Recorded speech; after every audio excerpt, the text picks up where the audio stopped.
हाँ, तो मेरे प्यारे शेर और शेरनी, कैसे हो? आशा करता हूँ अच्छे ही होंगे।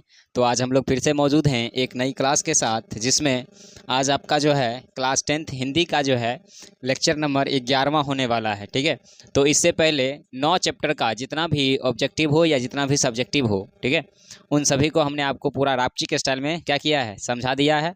तो आज है चैप्टर नंबर 11 की बारी, जिसका नाम क्या है, नौबत खाने में इबादत। यह जो है एक प्रकार का व्यक्ति चित्रण है। क्या है? व्यक्ति चित्रण है। असल में कहें तो इस चैप्टर में जो है आपको सिर्फ किसी एक व्यक्ति के बारे में, ठीक है, किसके बारे में, एक व्यक्ति के जीवन के बारे में इस चैप्टर में जो है क्या किया गया है, बताया गया है। ठीक है, तो आपको पता है कि उस चैप्टर से पढ़ने से पहले हम लोग क्या करेंगे, तो पहले कवि परिचय देख लेते हैं। कवि परिचय देखने के बाद क्या करेंगे, हम लोग पूरा चैप्टर को जो है पूरा रापची के स्टाइल में समझने की कोशिश करेंगे। ठीक है, तो आइए सबसे पहले हम लोग जो है कवि के बारे में पढ़ते हैं।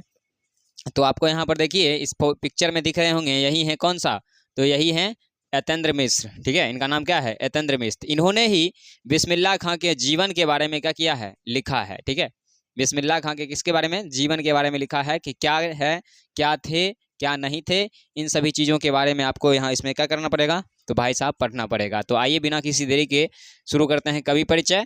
कवि परिचय को सुनने के बाद आपके पास लगभग जो है हम 19 क्वेश्चन भी लिख के रखे हैं, जिसका आंसर आपको देना है। तो इसका आंसर तभी आप दे सकते हो जब आपको क्या हो, तो भाई साहब जब आपको ये हाँ कवि परिचय पूरा क्या हो, याद हो। ठीक है, तो आइए बिना किसी देरी शुरू करते हैं। बोल रहा है कि यतेंद्र मिश्र का जन्म सन 1977 ईस्वी में अयोध्या उत्तर प्रदेश में हुआ था। सबसे पहला क्वेश्चन बनेगा कि यतेंद्र मिश्र का जन्म कब हुआ था, तो याद रखिएगा सन 1977 ईस्वी में। कहाँ हुआ था, अयोध्या उत्तर प्रदेश में हुआ था। कहाँ हुआ था, अयोध्या उत्तर प्रदेश में हुआ था। आगे है कि उन्होंने लखनऊ से हिंदी भाषा में और साहित्य में एमए किया था। ठीक है, तो लखनऊ विश्वविद्यालय से इन्होंने क्या किया, हिंदी भाषा में और साहित्य से इन्होंने क्या किया, एमए किया था। आगे है कि वे साहित्य, संगीत, सिनेमा, नृत्य और चित्रकला के जिज्ञासु अध्यापक हैं। वे रचनाकार के रूप में मूलतः एक कवि हैं। असल में ये जो है रचनाकार के रूप में एक क्या है, मूलतः एक कवि के रूप में है। आगे है कि उनके अब तक 3 काव्य संग्रह यदा कदा, मतलब इन्होंने अभी तक में जो है 3 काव्य संग्रह क्या किया है, लिख दिया है, जिसमें पहला का नाम क्या है, तो पहला का नाम है यदा कदा। ठीक है, दूसरा है कि अयोध्या तथा अन्य कविताएं, और तीसरा है डयोढ़ी पर आलाप प्रकाशित हो चुका है। ये 3 जो है काव्य संग्रह इनका क्या हुआ है, प्रकाशित अभी तक में हो चुका है। आगे है कि कलाओं में उनकी गहरी अभिरुचि थी। क्वेश्चन पूछेगा कि किनकी रुचि कलाओं में अधिक थी, क्या बोलिएगा, यतेंद्र मिश्र की। किनकी, यतेंद्र मिश्र की। आगे है कि इसका ही परिणाम है कि उन्होंने प्रख्यात शास्त्रीय गायिका गिरिराज देवी के जीवन और संगीत साधना पर एक पुस्तक गिरिजा लिखी है। ठीक है, किसके जीवन पर, तो गायिका जो थी गिरिजा देवी, ठीक है, उनके जीवन पर इन्होंने क्या किया, एक पुस्तक ही लिख डाला। ऐसे इसमें जो है इन्होंने नौबत खाने में इबादत यानी बिस्मिल्लाह खां के जीवन के बारे में लिखा था, और उसमें क्या किया, गिरिजा जीवन के बारे में पूरा एक पुस्तक लिख दिया। इसमें सिर्फ एक चैप्टर लिखे हैं और उसमें क्या किए थे, पूरा एक पुस्तक ही लिख दिए थे। आगे है कि संगीत साधना पर एक पुस्तक गिरिराजा लिखी है। भारतीय नृत्य कलाओं में विमर्श की पुस्तक है देवप्रिय, जिसमें भारतनाट्यम और ओडिशा की प्रख्यात नृत्यांगा सोनल मानसिंह से यतेंद्र मिश्र का संवाद संकलित है। मतलब ये जो सोनल मानसिंह से संवाद किए थे, मतलब उससे जो बात किए थे उसके बारे में इन्होंने क्या किया है, इसमें बताया है। आगे है कि यतेंद्र मिश्र ने शिल्प मौके के लिए विरासत 2001 में कार्यक्रम के लिए रूपांकर कलाओं पर केंद्रित पत्रिका थाती का संपादन किया है। संप्रति वे अर्धवार्षिक पत्रिका साहित्य का संपादन कर रहे हैं। वे साहित्य और कलाओं के संवर्धन एवं अनुशीलन के लिए एक सांस्कृतिक न्यास बिमला देवी फाउंडेशन का संचालन सन 1999 ईस्वी से कर रहे हैं। ठीक है, क्वेश्चन पूछेगा कि कौन कवि जो है बिमला देवी फाउंडेशन का संचालन कर रहे हैं सन 1919 ईस्वी से, सन 1999 ईस्वी से। तो याद रखोगे यतेंद्र मिश्र जो हैं वो बिमला देवी फाउंडेशन का संचालन जो है सन 1999 ईस्वी से ही कर रहे हैं। कब से कर रहे हैं? तो भाई साहब सन 1999 ईस्वी से कर रहे हैं। आगे है कि यतेंद्र मिश्र ने रीतिकाल के अंतिम प्रतिनिधि कवि द्विज की ग्रंथावली का सह संपादन भी किया है। उन्होंने हिंदी के प्रसिद्ध कवि कुंवर नारायण पर केंद्रित 2 पुस्तक के अलावा हिंदी सिनेमा के जाने माने गीतकार गुलजार की कविताओं का संपादन यार जुहारे के नाम से भी कर दिया। मतलब हिंदी के जो है सबसे जाने माने गीतकार थे जिनका नाम क्या था? गुलजार। उनके जीवन पर भी इन्होंने क्या किया है? तो एक पुस्तक लिख दिया जिसका नाम रखा है यार जुहारे, जुलाहे नाम से किया है। यतेंद्र मिश्र को अब तक भारत पुरस्कार, हेमंत पुरस्कार, कविता पुरस्कार, ऋतुराज सम्मान आदि कई प्रकार प्राप्त हो चुके हैं। उन्होंने केंद्रीय संगीत नाटक अकादमी नई दिल्ली और सराय नई दिल्ली को फेलोशिप भी लिखा है। नौबत खाने में इबादत प्रसिद्ध शहनाई वादक भारत रत्न उस्ताद बिस्मिल्लाह खां पर एक रोचक शैली में लिखा गया यह जो है एक क्या है? तो यह एक प्रकार का व्यक्ति चित्रण है। मतलब इसमें जो है उन्होंने सिर्फ बिस्मिल्लाह खां के जीवन में घटने वाले घटनाओं को, यानी एक व्यक्ति के जीवन में घटने वाले घटनाओं को इन्होंने क्या किया है? तो इस कविता में चित्रित किया है। आगे है कि इस पाठ में बिस्मिल्लाह खां का जीवन, उनकी रुचियां, उनके अंतर्मन का बुनावट, संगीत की साधना आदि गहरे जीवनानुराग और संवेदना के साथ प्रकट हुआ है। मतलब इन्होंने इस चैप्टर में जो है क्या किए हैं? तो उनके जीवन की जो जो रुचियां थी, मतलब वो क्या देखना चाहते थे, क्या देखने जाते थे, ठीक है, उनकी पसंदीदा हीरोइन कौन थी, ठीक है, या वो क्या बजाते थे, कब बजाते थे, किस दिन वो शहनाई नहीं बजाते थे, इन सभी चीज़ों के बारे में क्या करना है आपको? इस चैप्टर में पढ़ना है। ठीक है, तो भाई साहब यही था इसका क्या चीज़? पूरा कवि परिचय। और आपको पता है कि जैसे ही आप कवि परिचय पूरा सुनते हो उसके जस्ट बाद आपको कुछ क्वेश्चन का क्या करना पड़ता है? आंसर देना पड़ता है। तो आइए बिना किसी देरी के शुरू करते हैं। क्या है क्वेश्चन? तो क्वेश्चन है कि नौबत खाने में इबादत पाठ की कौन सी विधा है? तो याद रखिएगा कि यह जो है एक प्रकार का क्या है? तो भाई साहब यह एक प्रकार का व्यक्ति चित्रण है। क्या है? एक प्रकार का व्यक्ति चित्रण है। नेक्स्ट है कि इस पाठ के लेखक कौन है? तो याद रखोगे यतेंद्र मिश्र। क्या नाम है? यतेंद्र मिश्र। आगे है कि इनका जन्म कब और कहाँ हुआ था? तो याद रखोगे कि 1977 में कहाँ हुआ था? अयोध्या उत्तर प्रदेश में हुआ था। कहाँ हुआ था? अयोध्या उत्तर प्रदेश में। अयोध्या उत्तर प्रदेश।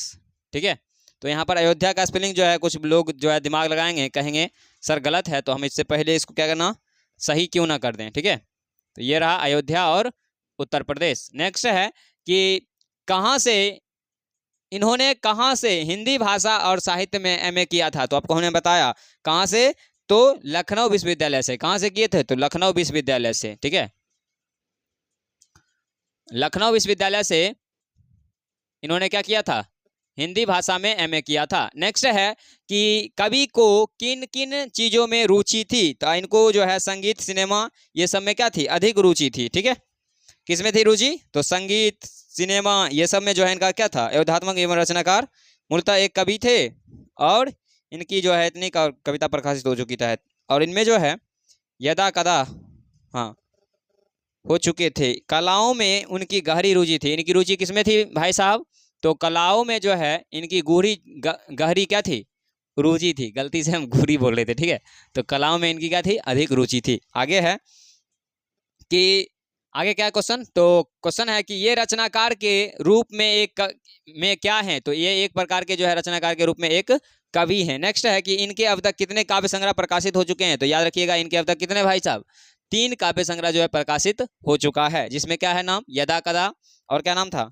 कुछ और होगा जो भी याद हो। ठीक है, नेक्स्ट है कि इनकी किसमें अधिक रुचि थी? तो इनकी जो है रुचि जो थी सबसे ज्यादा किसमें थी रे?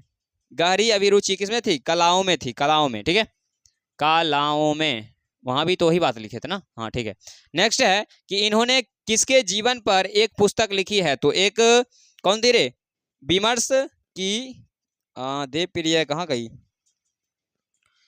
इन्होंने किसके जीवन पर एक पुस्तक लिख दिया था? तो गायिका गिरिराज देवी के साधना पे एक पुस्तक लिखी है। ठीक है, हाँ, गायिका गिरिजा देवी। क्या नाम था? गिरिजा देवी। यानी गिरिजा देवी के जीवन पर इन्होंने क्या किया है, तो एक पुस्तक ही लिख डाला है, ठीक है। और इस चैप्टर में क्या किया है, तो नौबत खाने में इबादत यानी बिस्मिल्लाह खां के जीवन पर जो है एक चैप्टर ही लिख डाला है, ठीक है। आगे क्या है, तो आगे है कि कवि का संवाद किसके साथ संकलित है। तो याद रखोगे कि कवि का संवाद जो है हम आपको बताए थे कि एक जाने मानी कौन थी रे, विमर्श भारतीय नृत्य कलाओं में ओडिशा के नृत्यात में यतेंद्र मिश्र ने भूल गए हो, कहाँ पढ़े थे। गुलजार का संपादन चाहे गुलजार से सिनेमा के जाने माने संपादक भी किया है।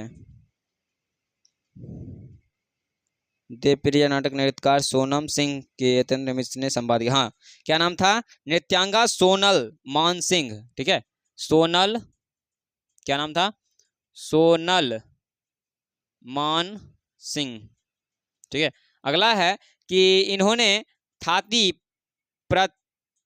पत्रिका का संपादन किसने किया था, ठीक है। थाती पत्रिका का संपादन जो है किसने किया था, तो याद रखोगे कि थाती पत्रिका का संपादन जो है यतेंद्र मिश्र ने ही किया था। किसने किया था, यतेंद्र मिश्र, ठीक है।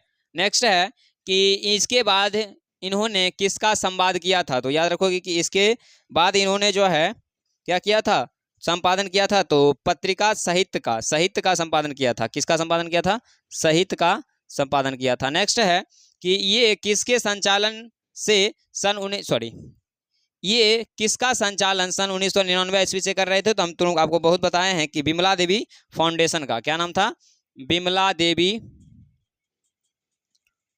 फाउंडेशन का संचालन जो है सन 1999 ईस्वी से ही कर रहे हैं। कब से कर रहे हैं, तो भाई साहब याद रखिएगा सन 1999 ईस्वी से ही कर रहे हैं। अगला है कि ये इन्होंने किस कवि के ग्रंथावली का संपादन किया है, तो याद रखोगे कि इनका संवाद जो था किसके साथ था, सिनेमा के जाने माने, ठीक है।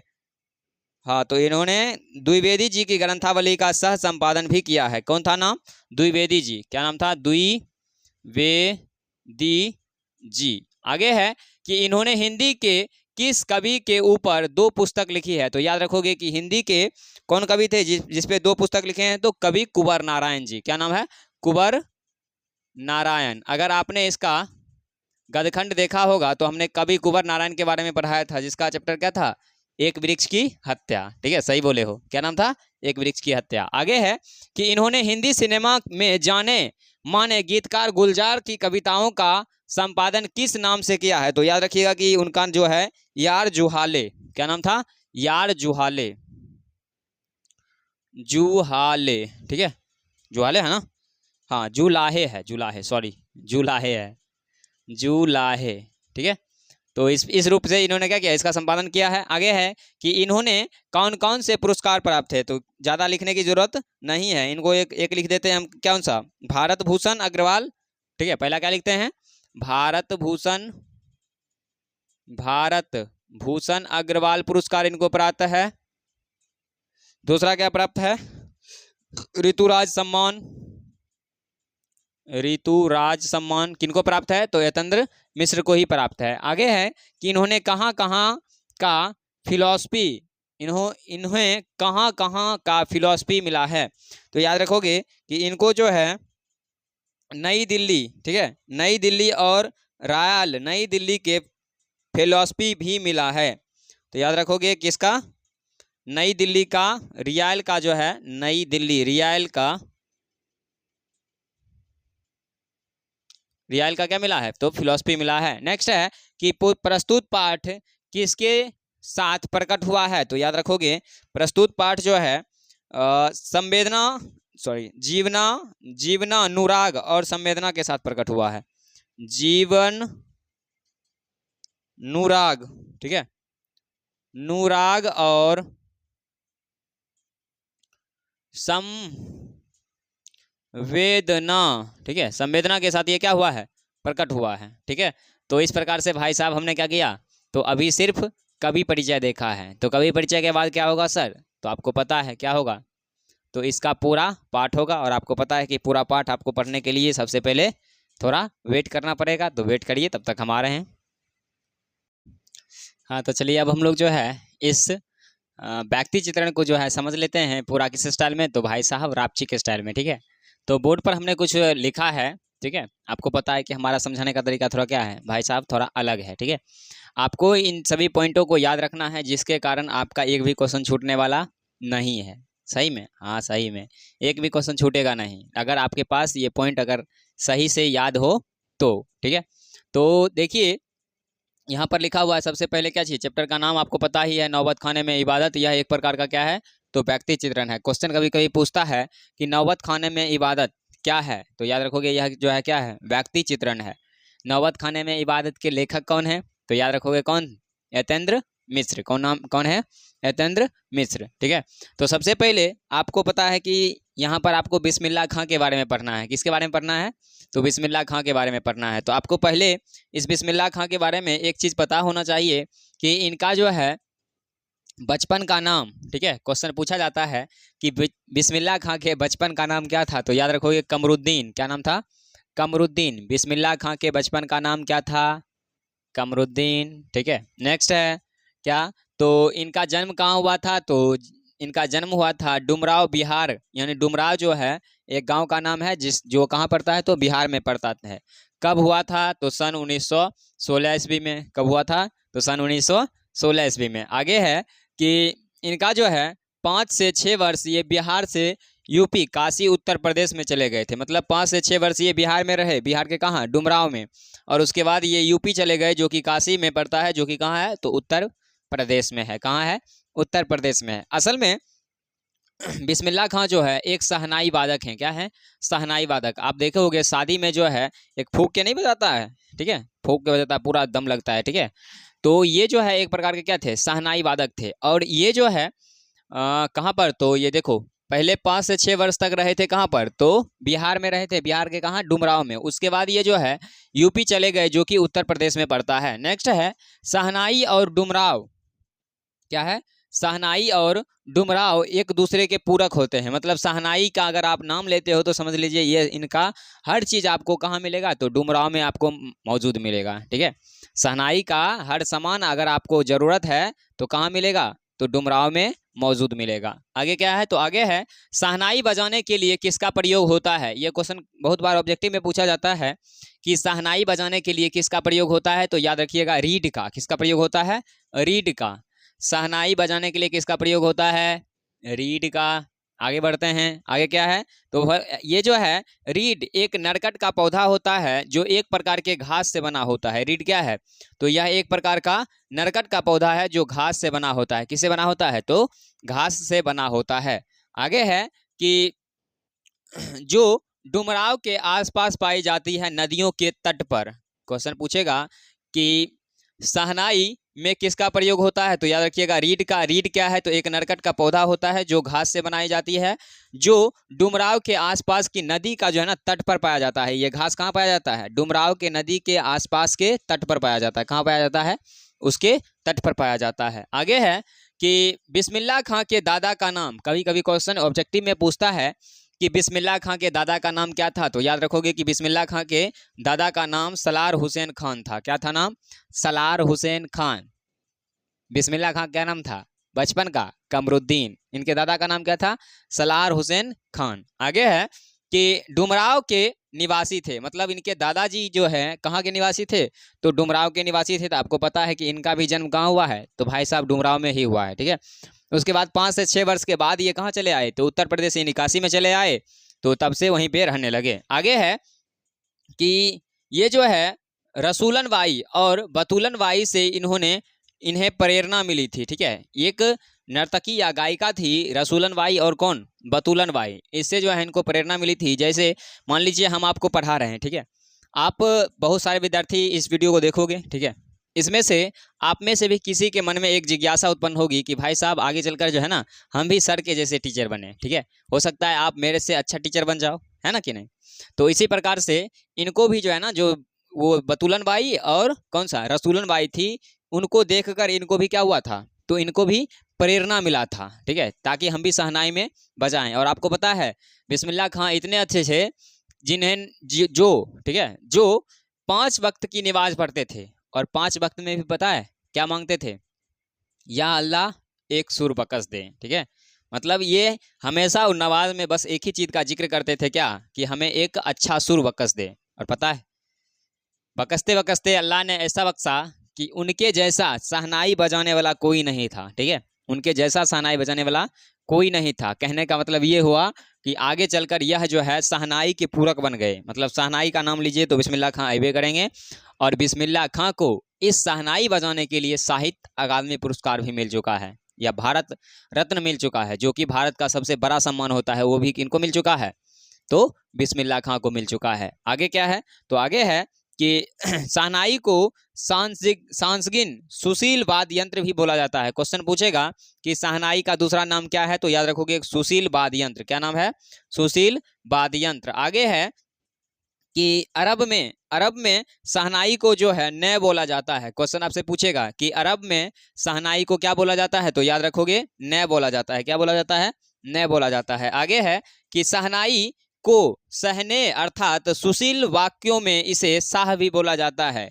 सुशील वाक्य में इसको क्या बोलते हैं, साह बोला जाता है। इसके अलावे शहनाई को सांगिक सुशील वाद्ययंत्र भी बोला जाता है। इसके अलावे क्या है, अरब में शहनाई को क्या बोलते हैं, नय बोलते हैं। ये ऑब्जेक्टिव बहुत बार पूछा गया है कि अरब में जो है शहनाई को क्या बोला जाता है, तो याद रखोगे नय बोला जाता है। आगे है कि शहनाई के मंगल ध्वनि के नायक बिस्मिल्लाह खां हैं। मतलब शहनाई बजाने में अगर सबसे ज़्यादा प्रसिद्ध कोई है या उस समय था, तो वो कौन थे, बिस्मिल्लाह खान थे। कौन थे, बिस्मिल्लाह खान थे।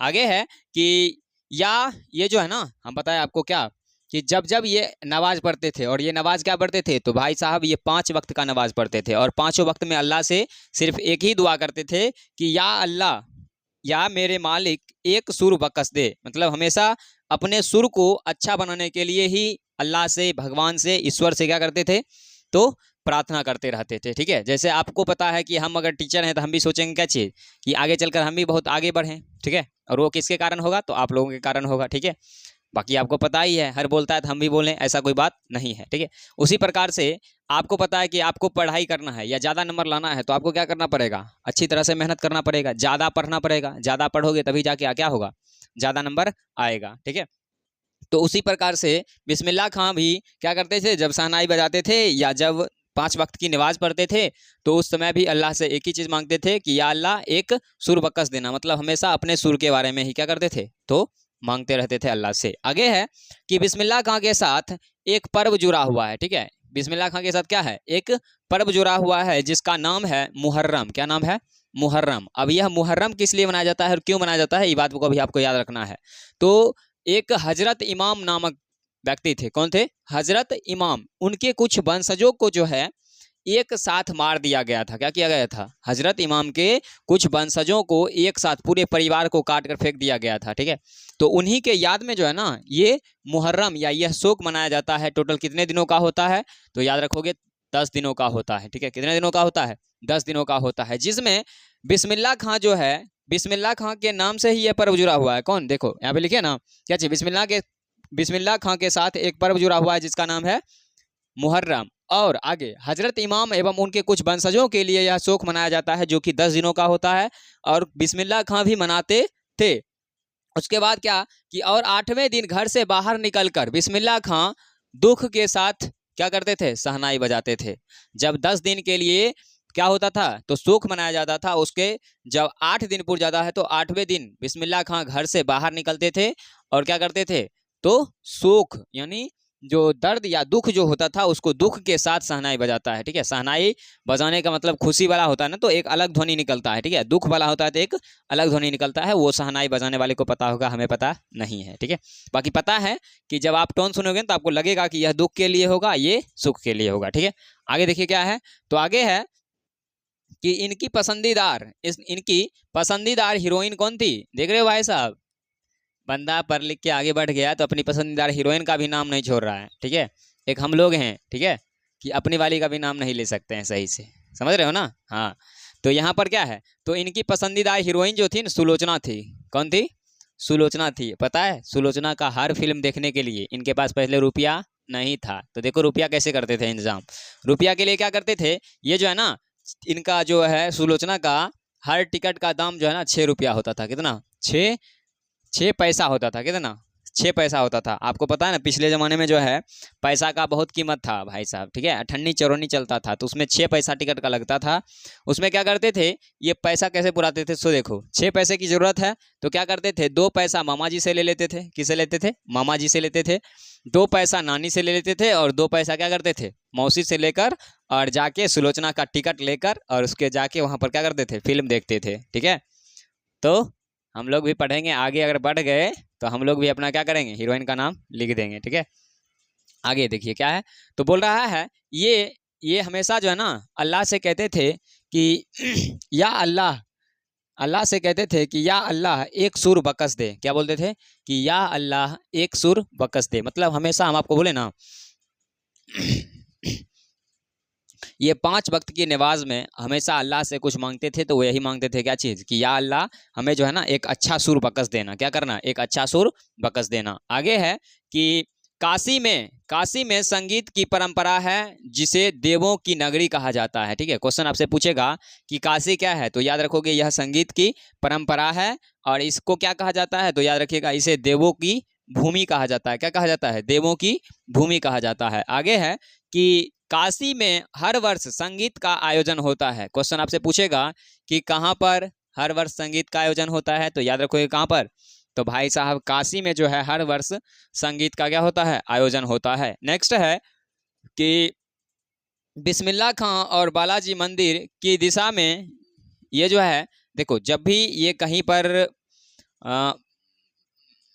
क्या बोलोगे, हाँ, जब भी ये कहीं पर शहनाई बजाने के लिए जाते थे, क्या करने, शहनाई बजाने के लिए जाते थे, तो ये वहाँ से जाने के बाद जो है ना हर बार, मतलब हर दिन बजाने से पहले विश्वनाथ मंदिर और बालाजी मंदिर को की ओर अपना मुख करके पहले क्या करते थे, वो बजाते थे शहनाई, और उसके बाद जिस फंक्शन में जाना होता था, जहाँ बजाना होता था वहाँ पर बजाते थे, ठीक है।